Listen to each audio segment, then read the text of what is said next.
راضی برضائے رب، رب کی رضا پر راضی رہنا۔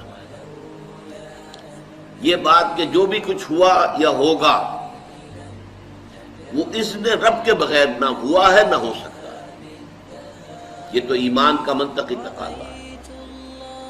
یہاں پتہ تک نہیں ہلتا جب تک کہ اللہ کی اجازت نہ ہو، اذن نہ ہو۔ تو جو کچھ ہوا اللہ کی اجازت سے ہوا، خواہ اس میں درمیان میں کتنے ہی عوامل آ گئے ہوں۔ کسی نے اٹھا کر آپ کو پتھر مارا، لیکن یہ پتھر آپ کو نہیں لگ سکتا تھا اگر اللہ نہ چاہتا۔ پتھر مارنے والے کا عمل اپنی جگہ ہے، لیکن آپ کو اس پتھر کا لگ جانا جو ہے یہ بغیر اذن رب نہیں ہے، لہذا اس کو سمجھیے کہ اللہ کی طرف سے آیا۔ ایک اس میں لطیفہ بھی ہے کہ ایک درویش یہ کہتا ہوا جا رہا تھا ایک جذب کی کیفیت میں، جو رب کرے سو ہو، جو رب کرے سو ہو، جو رب کرے سو ہو۔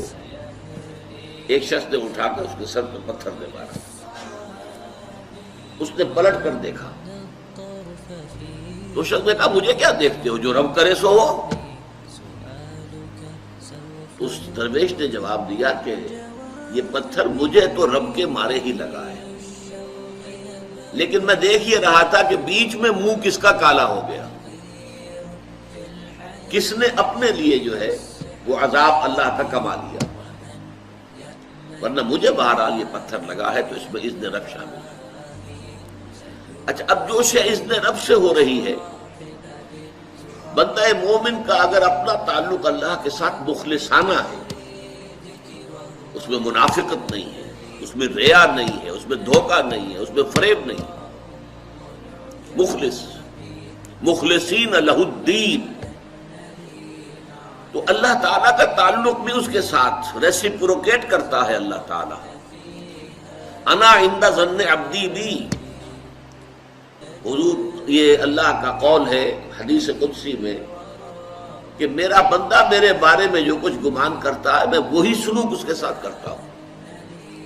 اللہ تعالیٰ بھی مخلص ہے، اللہ تعالیٰ کی مرضی کے بغیر کچھ نہیں ہو سکتا، تو یقیناً جو کچھ ہوا ہے اس میں میرے لیے خیر ہے، چاہے فوری طور پر مجھے ناگوار گزرا ہے، مجھے تکلیف ہوئی ہے، میرے لیے یہ شے جو ہے ناپسندیدہ ہے، لیکن ان دی لانگ رن مجھے یقین ہے کہ اس میں خیر ہے۔ بیدک الخیر انک علی کل شیء قدیر، اے اللہ تیرے ہاتھ میں خیر ہی خیر ہے، تو ہر چیز پر قادر ہے۔ اچھا، جو ہوگا وہ بھی اذن رب کے بغیر نہیں ہوگا، یہی تصور اس کے بارے میں ہونا ضروری ہے۔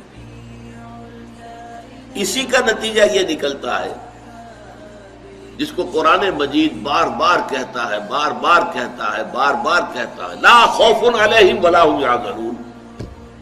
کیا مطلب اس کا؟ نہ ان پر کوئی خوف ہے نہ حزن سے دو چار ہوتے ہیں۔ عام طور پر یہ سمجھا جاتا ہے کہ یہ آخرت میں ہوگا، آخرت میں تو بتمام و کمال ہوگا، دنیا میں بھی ہوتا ہے۔ خوف کس بات کا بھائی؟ ہوگا وہی جو میرا رب چاہے گا، وہ میرا دوست ہے، میں اس کا ولی، وہ میرا ولی۔ الا ان اولیاء اللہ لا خوف علیہم ولا هم یحزنون، جو اللہ کے ولی ہوتے ہیں، اللہ کے دوست ہوتے ہیں، ان کے نہ کوئی خوف ہوتا نہ حزن ہوتا۔ خوف کس بات کا؟ ہوگا وہ جو اللہ چاہے گا، اور جو کچھ اللہ چاہے گا اس میں کوئی نہ کوئی خیر ہوگا، چاہے فوری طور پر مجھے نظر نہ آئے۔ قرآن کہتا ہے سورہ بقرہ میں، عسیٰ ان تکرہوا شیئا وہو خیر لکم وعسیٰ ان تحبوا شیئا وہو شر لکم، عین ممکن ہے کہ تم کسی چیز کو ناپسند کرو درحالے کہ اسی میں تمہارے لیے خیر ہو، اور عین ممکن ہے کہ تم کسی چیز کو پسند کرو درحالے کہ اس میں تمہارے لیے شر ہو۔ اللہ یعلم وانتم لا تعلمون، اللہ جانتا ہے تم نہیں جانتے۔ تم افعال و اعمال و احوال و واقعات کے ظاہر کو دیکھتے ہو، اس سے متاثر ہو جاتے ہو۔ اس کے پردے میں کیا مشیت اذنی ہے، کیا ارادہ خداوندی ہے، اس کے پشت پر کیا چیز ہے جو اللہ تعالیٰ کو مطلوب ہے یہ ہمیں نظر نہیں آتا. We are short sighted. ہماری نگاہ جو ہے بس کچھ دور تک جاتی ہے، اس سے آگے نہیں جاتی. لہذا افعال و اعمال و احوال و واقعات کے صرف ظاہر پر ہماری نگاہ ہے، باطن پر تو ہے ہی نہیں. لہذا ہم اس سے متاثر ہوتے ہیں. تو در حقیقت ایمان کا حاصل الا ان اولیاء اللہ لا خوف علیہم ولا هم یحزنون. اللہ کے دوستوں پر نہ کوئی حزن ہے نہ خوف ہے، کوئی سوال ہی پیدا نہیں ہوتا.